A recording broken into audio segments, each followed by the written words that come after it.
Welcome to This Explainer. Today, we're going to trace the incredible physical and historical journey of the Yamuna River. This is a waterway that has literally shaped the geography, the spirituality, and the history of the entire Indian subcontinent.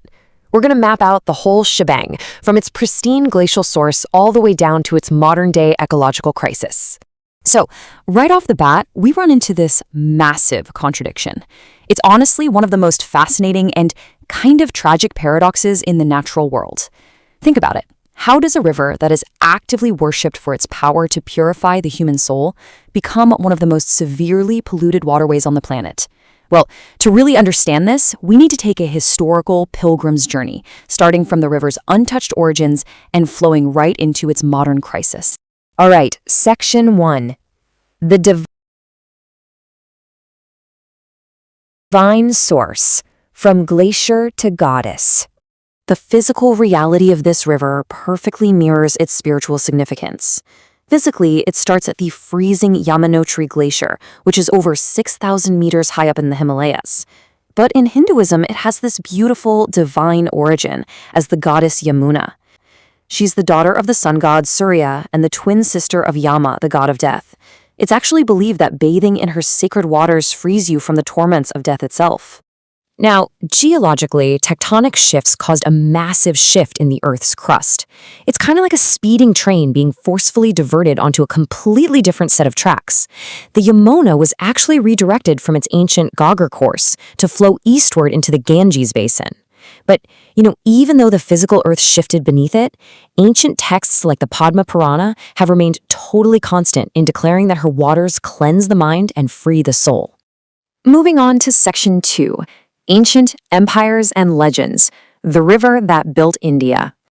Okay, so the absolute crucial point to understand here is the Doab. This is a Persian word that literally means two rivers. Because the Yamuna runs parallel to the Ganges, it creates this incredible, highly fertile alluvial plain nestled right between them. This specific geographic setup provided the immense agricultural wealth needed to sustain early Indian empires. And get this, today that exact same region still supports about 1/3 of India's entire population. It really highlights just how massively our human story relies on these ancient waterways. And that immense agricultural fertility? It was the literal foundation of ancient power. It allowed an incredible succession of mighty empires to just flourish along the riverbanks. We're talking from the Magadha Empire way back in 600 BCE straight through to the Gupta Empire. All these major civilizations built their capitals and trade routes around the predictable, life-giving flow of the Yamuna. This reverence for the river wasn't just spoken. It was literally carved into the architecture of these empires. During the Gupta period, they actually placed statues of the Ganges and Yamuna goddesses right on temple entrances and door jambs. Why? So that anyone walking through those doors would be symbolically purified by the rivers. It was a powerful architectural motif, and it caught on like wildfire, eventually being adopted by later dynasties all across the subcontinent, from the Rashtrakutas to the Chola Empire. When we trace this history, we see the Yamuna anchored absolutely everywhere, from ancient texts to modern law. It first pops up in the Rig Veda, around 1500 BCE. Then, in 305 BCE, the Greek explorer Megasthenes famously maps it as Yamens. Fast forward to the 14th century, and it's being heavily engineered by the Tughlaq dynasty. And today, it's politically managed through a vital 1994 water sharing agreement. Section 3. Engineering the Yamuna, harnessing the flow.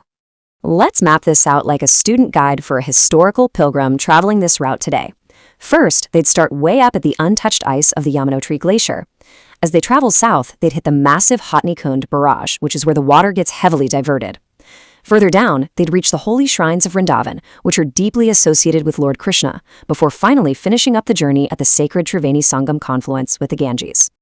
If we look specifically at the engineering, there is a very clear legacy of intense human intervention here. It kicks off in 1335 with the Tughlaq dynasty's complex canal networks, which were then expanded by Mughal engineers in the 17th century. The British stepped in and built the Tajawala Barrage in 1832, and that was eventually swapped out for the modern Hatnikund Barrage in 1999. Today, these modern barrages are constantly performing this incredibly delicate balancing act, generating vital hydroelectric power while simultaneously feeding massive irrigation demands. And the sheer scale of that irrigation? It is staggering. Get a load of this. Out of the roughly 4 billion cubic meters of Yamuna water consumed every single year, 96% goes directly to irrigation. 96%!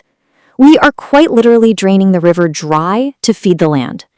Which brings us to Section 4, Wildlife Under Threat, the Ecological Toll. Despite everything, the river sustains some incredible biodiversity. There are 93 species of fish here, mostly dominated by the Cyprinidae or carp family. Upstream, the Asan Barrage hosts a vital and frankly beautiful local bird sanctuary. But there's a much darker side to this. Invasive tilapia fish have totally taken over parts of the river, and experts directly implicate them in the tragic decline of the native Indian crocodiles, the gharials. Oh, and those large turtles that used to be super common on the riverbanks? Yeah, they have almost entirely disappeared. Now, as the river approaches the Wazirabad Barrage in Delhi, we hit a really critical turning point in our journey. Up until this specific engineering choke point, the water quality is actually considered reasonably good. But past this barrage, the reality gets devastating. Fast. Section 5. The Delhi Pollution Crisis. The 22-kilometer chokehold. A mere 22-kilometer stretch between the Wazirabad and Akla barrages in Delhi is the absolute epicenter of the river's destruction. This stat is just mind-blowing to me.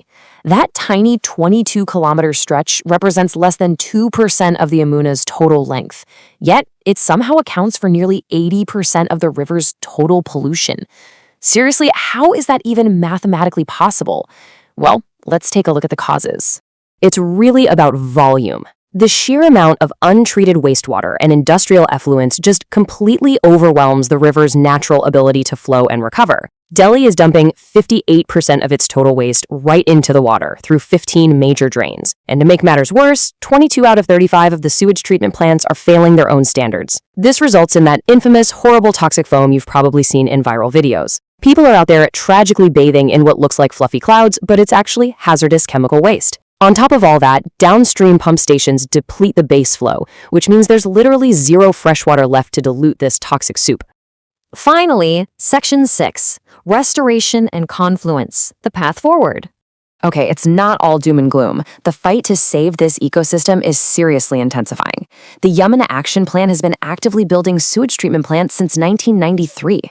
That vital 1994 water sharing agreement we mentioned earlier, it's actually up for a major revision in 2025 to help ensure better flow and regional basin management. We've also seen the National Green Tribunal push for vast conservation zones to protect local biodiversity. And in a really landmark 2017 ruling, the Uttarakhand High Court actually granted the river the rights of a legal person. That means polluting it is legally akin to harming a human being. Plus, looking ahead to 2025, there's a massive multi-stage Yamuna master plan being introduced to specifically target that polluted Delhi stretch. And that brings us to the end. Our pilgrim's journey finally concludes at the Triveni Sangam in Prayagraj. This is the incredibly sacred confluence where the embattled Yamuna, after 1,376 kilometers of providing life, enduring heavy extraction, and suffering extreme pollution, finally merges with the mighty Ganges. I want to leave you all with this ancient call to reverence from the Srimad Bhagavatam. It really highlights the eternal spiritual purity of the river, but it also leaves us with a pretty provocative question. As a modern civilization, we've engineered this river to build empires and feed millions, but do we have the will and the engineering capacity to finally restore the physical purity of a river that has purified human souls for millennia? Food for thought. Thanks for joining me on this explainer.